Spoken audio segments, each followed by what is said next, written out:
Good afternoon. Welcome to Football Talk with me, your host, Corey. Everything football and other sports too, but football are the main thing. I guess everybody talking about the Manchester United Manchester City game over the weekend. But to me, that wasn't the game to talk about. The game to talk about was West Ham playing Liverpool. I get some stats here, sir. West Ham ball possession throughout the whole game was 31%.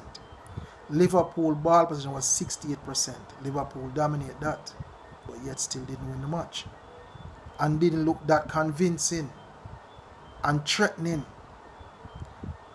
Goal attempt was 7 by West Ham and Liverpool 16. Dangerous attack by West Ham was 32. Injury attack by Liverpool was 83. West Ham scored 3 goals, Liverpool scored 2. League form at home, meaning them home form. West Ham home form is 5th. The 5th highest out of all the 20 teams. And Liverpool away form is 1st out of all the 20 teams. But this is next stat now is a very important statistics. West Ham had a 4-game winning streak. They win 4 out of the 5 games. While Liverpool only played 2 out of them 5 games. Win 2 out of them 5 games. Antonio, at the leading goal scorer, scored 6 goals and 3 assists. Salah, leading goal scorer for Liverpool, scored 10 goals and 7 assists. Overall form, meaning performing in the league, is West Ham at 3rd and Liverpool at 4th. What is proved to me is that although Liverpool had better players, the farm team going into that match was West Ham. And I strongly believe Liverpool underestimated West Ham because of how they performed against Manchester United when them give them 5. In the words of Andy Gray, a former Everton player who won FA Cups, him always said this: football don't play on paper, it play on the green pitch out there. Klopp complained about the goal that scored the first goal. To me, it's Alisson blunder because it proved again now the 3rd goal. The corner attack, when you're a keeper and a corner is going to be taken, if you don't believe you can go for the ball, you're supposed to miggle your goal. So any shot come, you can make an attempt. Alisson leave the ball and when him turn around, I see him see the ball a buck back from where I'm coming from, which I'm always tell you.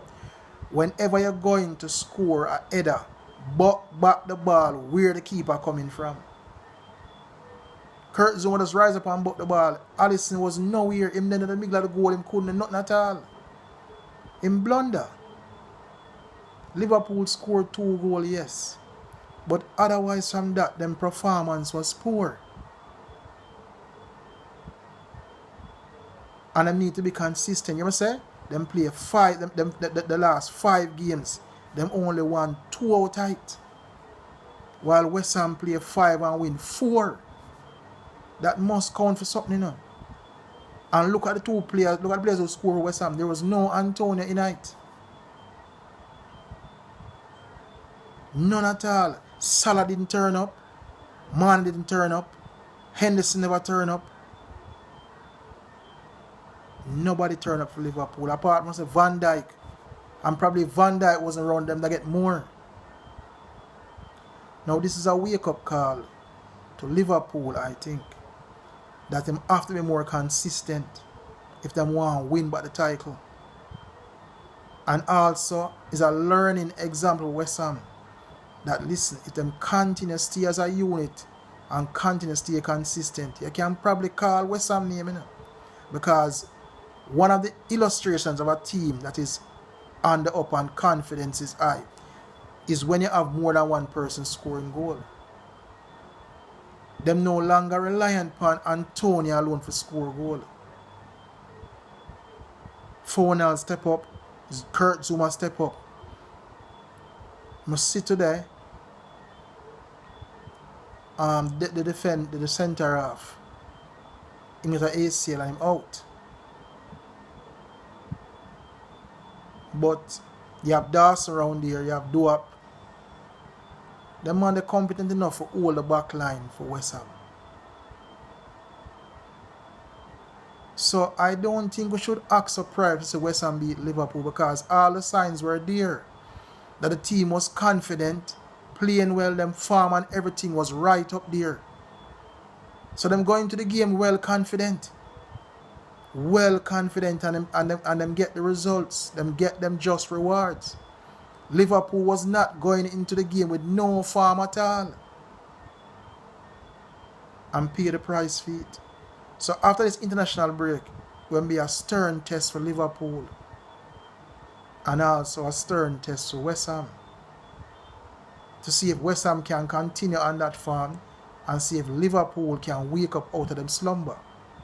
Also, may I read today an article where Pep Guardiola made some statements about Raheem Sterling.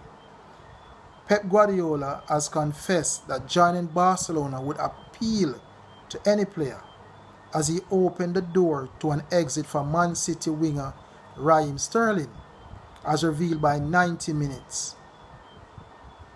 Last month, Sterling representatives have been exploring a possible January loan move to Barcelona, and although City would prefer him to stay and fight for his spot in the team, Guardiola will not stand in Sterling's way if he wants to go.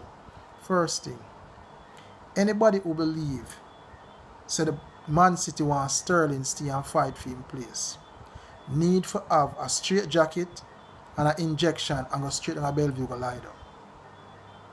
The man now have no space at Man City unless it's a space on the bench.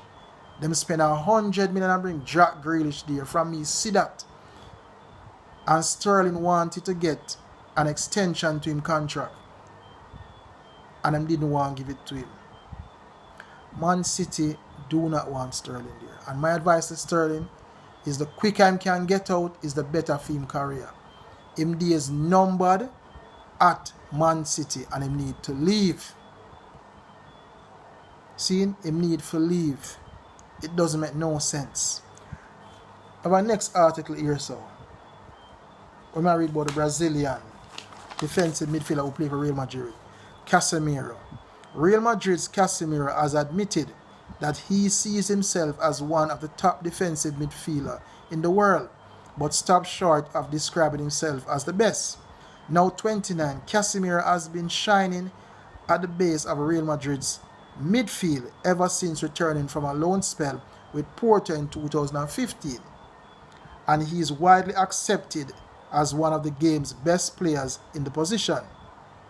ESPN recently asked Casemiro whether he felt he was better than another player who is currently involved in the controversy, Chelsea's N'Golo Kante, but the Brazilian was quick to point out how the two do different jobs. Casemiro attack madness. Defensive midfielder is there to break up the attack, tackle for the ball, and make passes. Casemiro to me is not a good tackler. He more commit more fouls more than anything, and his work rate is poor. Alright? When Kante play, you can see the man dominance in the middle of the park. You don't see Casemiro dominance in the middle of the park. When you see Chelsea lose N'Golo Kante to the middle, you see they miss something. When Real Madrid miss Casemiro, them don't miss anything. So I don't think Casemiro can consider himself the best defensive midfielder. Him don't reach that level yet. Kante is the example and the embodiment of a defensive midfielder. Tackling, hard running, making the pass at midfield and scoring goals. Casemiro don't score much goals. A defensive midfielder must show him presence I will never forget this midfielder and play for Brazil in the 1994 World Cup. His name was Mario Silva and we're number 4. Anywhere in the middle of the park, the 94 World Cup, him break up all tackle and make pass. Him was a rock in the middle of the park. His presence was felt. Dunga could have do anything he wanted because him sure said him covered by Mario Silva. I don't see Real Madrid having that level of confidence in Casemiro. I see Chelsea having that in N'Golo Kante. So Casemiro need to do some more work. Yes, him have talent and him have potential, but him need a lot more work to be considered one of the best defensive midfielder.